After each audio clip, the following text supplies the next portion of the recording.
একটি গ্রাম ছিল যার নাম চাঁদপুর। প্রকৃতি যেন নিজের সব রূপ উজাড় করে দিয়েছিল সেই গ্রামে। বর্ষাকালে আকাশ ভাঙা বৃষ্টি নামতো, আর গ্রীষ্ম এলে রোদে মাটি পর্যন্ত ফেটে যেত। কিন্তু একটাই জিনিস চাঁদপুরের মানুষ কোনোদিন ঠিকমতো দেখেনি, শীত। 12 বছরে একবার হয়তো তাপমাত্রা একটু নামতো, তবুও বরফ দেখা তো দূরের কথা, কুয়াশাও ভালো করে পড়তো না। তাই এই গ্রামের প্রায় প্রতিটি মানুষের বুকের ভেতর লুকিয়েছিল এক ছোট্ট স্বপ্ন, জীবনে একবার হলেও বরফের দেশে ঘুরতে যাওয়ার স্বপ্ন। সেই গ্রামেই থাকতো মিতা আর বিষ্ণু নামে এক স্বামী স্ত্রী। মিতা ছিল খুব শৌখিন ও প্রাণবন্ত মেয়ে। গরিবের সংসার হলেও নিজের যত্ন আর ভালোবাসা দিয়ে ছোট্ট ঘরটাকে সে স্বর্গের মতো সাজিয়ে রাখত। আর বিষ্ণু ছিল তার সম্পূর্ণ উল্টো, ভীষণ হিসেবি মানুষ। প্রয়োজন ছাড়া একটি টাকাও সে খরচ করত না। গ্রামের লোকজন মজা করে তাকে কিপটে বিষ্ণু বলেই ডাকত। এমনকি এই প্রচণ্ড রোদে প্রতিদিন কাজে যাওয়ার পরও মিতার হাজার অনুরোধ সত্ত্বেও সে নিজের জন্য একটা ছাতাও। একদিন দুপুরবেলা বিষ্ণু বাজার করে ক্লান্ত শরীরে বাড়ি ফিরল। গরমে তার মুখ শুকিয়ে গেছে, গায়ের জামা ঘামে ভিজে একাকার। আর সেই দিন থেকেই শুরু হয়েছিল এমন এক ঘটনা যা বদলে দিতে চলেছিল তাদের জীবনের সবচেয়ে সাধারণ দিনগুলোকে। এই নাও, আগে জল খাও, একেবারে ক্লান্ত হয়ে গেছো। শান্তি। আজ বাজারে দাঁড়িয়ে মনে হচ্ছিল যেন আগুনের ভেতর আছি। তেল এনেছো? হ্যাঁ, এনেছি। আর ডাল? সেটাও এনেছি। আম এনেছো? দাম খুব বেশি ছিল, তাই দেখে চলে এসেছি। তোমার মতো কিপটে মানুষ আর দুটো নেই। আহা, কিপটে বলো না, হিসেবি বলো গিন্নি। এই গরমে রান্নাঘরে ডিম আধ সেদ্ধ হয়ে গেছে। সত্যি? তাহলে তো গ্যাসের খরচ বাঁচলো। এই গরমে আর থাকা যায় না, রাতে ঘুমও হয় না। আমি গতকাল মেঝেতে শুয়েছিলাম, মেঝেটাও গরম তাওয়ার মতো। পুকুরের জল পর্যন্ত ঠান্ডা লাগছে না। শুনছো, মানুষজন এই গরমে 2-1 দিনের জন্য ঠান্ডা জায়গায় বেড়াতে যায়। কোথায়? যেমন পাহাড়ে। আম গাছের নিচেও তো হাওয়া আছে। না, আমি সত্যিকারের ঠান্ডা জায়গার কথা বলছি, যেমন সিমলা। সিমলা? ট্রেন ভাড়া, হোটেল, খাওয়া সব মিলিয়ে সর্বনাশ। এখন সিমলায় খুব ভিড়, তার চেয়ে বাড়িতেই থাকা ভালো। না, আমি ঠিক করেছি, আমরা যাব। পাশের ঝর্ণা বৌদিরা গিয়েছে, বরফ দেখছে। টিকিট কাটা হয়েছে। আর হোটেল? সেটাও বুকিং করা। মানে খরচ শুরু হয়ে গেছে। হে ভগবান, একে তো টেনে টুনে মাসের কটা টাকা বাঁচালাম, তার মধ্যে আমার গিন্নির মাথায় সিমলার ভূত চাপালে তুমি। কেন গো, আমাদের গ্রামেও তো দুমুঠো বরফ ফেলতে পারতে, তাহলে ওই সিমলা গিয়ে অতগুলো টাকা খরচ হতো না আমার। উফ, ভাল লাগে না ছাই।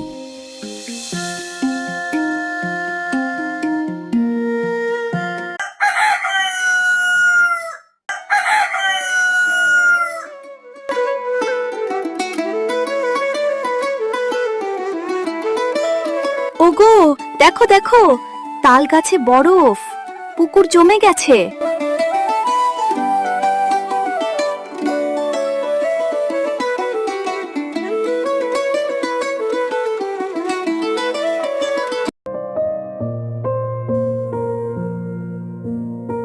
এটা আমাদের গ্রাম তো, নাকি ঘুমের মধ্যে বিদেশে চলে এসেছি? বিদেশ না, সিমলা এসে আমাদের উঠানে নেমেছে। মানে ট্রেন ভাড়া নেই? নেই। আর হোটেল ভাড়া? সেটাও নেই। খাবারের বাড়তি খরচও নেই? সেটাও নেই। হে ভগবান, এতদিনে আমার প্রার্থনা শুনলে।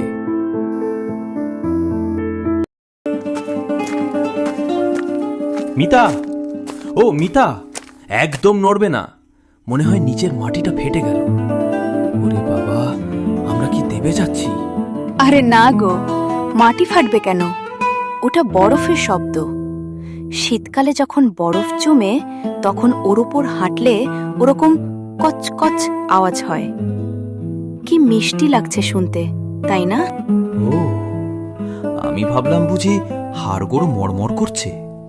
এ তো বেশ, মনে হচ্ছে সাদা মুড়ির ওপর দিয়ে হাঁটছি। ওগো দেখো, দেখো আমার পায়ের দাগগুলো কেমন ছবির মতো বসে গেছে। মনে হচ্ছে সাদা কাগজে কেউ নকশা করে দিয়েছে। তাই তো, এ তো বিনা কালিতে আলপনা।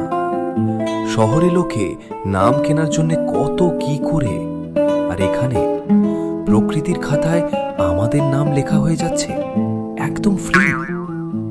বুঝলে মিতা, মানুষ যেখানেই যাক নিজের একটা চিহ্ন রেখে যেতে চায়। আজ আমরাও রাখলাম। ওরে বাবারে, এ তো বরফ না, যেন জ্যান্ত কাকড়া কামড়ে দিল। উফ, হাত পা সব জমে অসাড় হয়ে যাচ্ছে। আহা, একটু সহ্য করো। এই সুযোগ কি রোজ পাবে? উফ, কোমরটা গেল বুঝি। মিতা, তুমি হাসছো? এই বরফগুলো দেখছি খুব বেইমান, একটুও ভরসা নেই। আরে দাঁড়াও দাঁড়াও, বরফের দেশে থাকতে গেলে আগে আছাড় খাওয়া শিখতে হয়। ওটাই তো নিয়ম। কাল যে মাছগুলো এখানে লাফাচ্ছিল, তারা সব গেল কোথায়? তারা সব নিচে গিয়ে লুকিয়েছে। উপরে তো এখন বরফের ছাদ। যা বলেছ, আজ আর মাছের ঝোল হবে না। বেচারাদের তো এখন লেপ কম্বল লাগবে। আর ওই দেখো আমাদের আম গাছটার দশা, আমের বদলে এখন ডাল থেকে বরফ ফলছে। ওগো শোনো, আমরা একটা বরফের পুতুল বানাবো, কিন্তু এর চোখ কি দিয়ে দেব? কেন? আমাদের রান্নাঘর থেকে কালো গোলমরিচ নিয়ে এসো। লোকও ভাববে পুতুলটা চোখ দিয়ে দেখছে, আর কাজ হয়ে গেলে আবার ধুয়ে তরকারিতে দিয়ে দেব। অপচয় একদম পছন্দ নয়। জানো মিতা, লোকে বলে সুখ কিনতে অনেক টাকা লাগে, কিন্তু দেখো আজকের এই আনন্দটা তো আমরা কিনিনি। ঠিক বলেছ। মাঝে মধ্যে টাকা জমিয়ে সুখ পাওয়া যায় না রে পাগলি। মাঝে মাঝে ঈশ্বর নিজেই আকাশ থেকে এমন সাদা সুখ ঝরিয়ে দেন, শুধু সেটা কুড়িয়ে নেওয়ার সাহসটা থাকা চাই। এই রে, কে মারলো? তবে রে, ধরতে পারলে ধরো।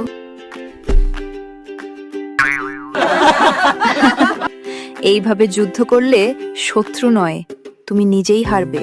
চলো পিছলে নামি। ভেঙে গেলে ডাক্তার খরচ। ওহ, তুমি বসো তো। Hurray hurray. আরে, এ তো ফ্রি মেলা।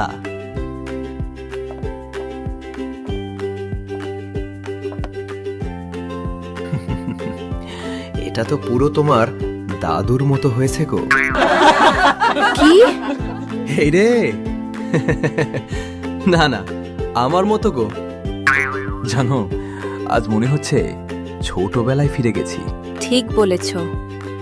আজ বহুদিন পর মন খুলে আনন্দ করলাম। আমার মনে হচ্ছে খরচ না থাকলে জীবন বেশ সুন্দর।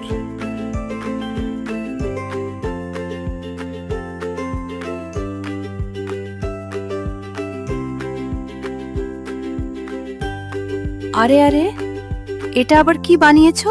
এটা তো ইগলু। আমি ছোটবেলায় বইতে পড়েছিলাম বরফের দেশের মানুষেরা নাকি এই রকম বাড়িতে থাকে। আজ সেটা আমাদেরও হলো। দেখো, আমারও এখন বরফের জমিদারি আছে। জমিদারি বেশিক্ষণ টিকলো না। কিরে জমিদার, আমার খাজনাটা কবে দিবি?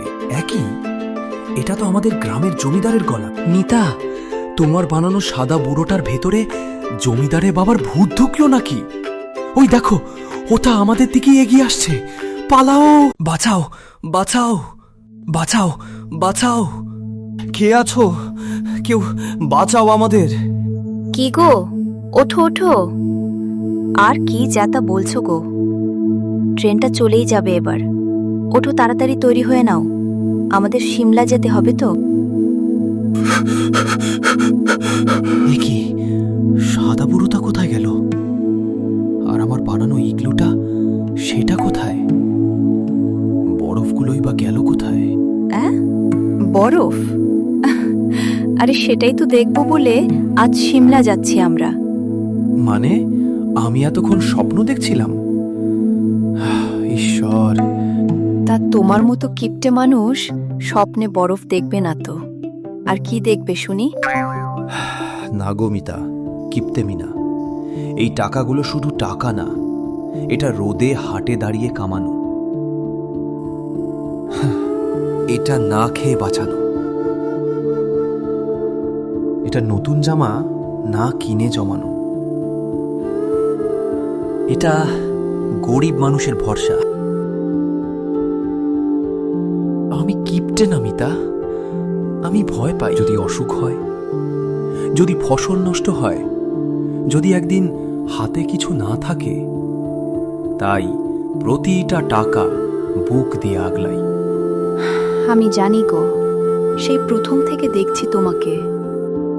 সারাটা জীবন শুধু পরিশ্রমই করে গেলে, পরিবারের জন্য নিজের শখ আহ্লাদ সবকিছুই ভুলে গেছো। আর তাই আমি ঘুরতে যেতে চেয়েছিলাম শুধুমাত্র তোমার সুখের জন্য, তোমার মুখে একটু হাসি ফোটানোর জন্য, তোমার কষ্টের টাকায় বোঝা বাড়াতে না গো। এই রে, আমার গিন্নির বোধহয় মন খারাপ হয়ে গেল। না, সারা জীবন শুধু টাকাই আগলালাম। তোমার শখটাও তো দামি।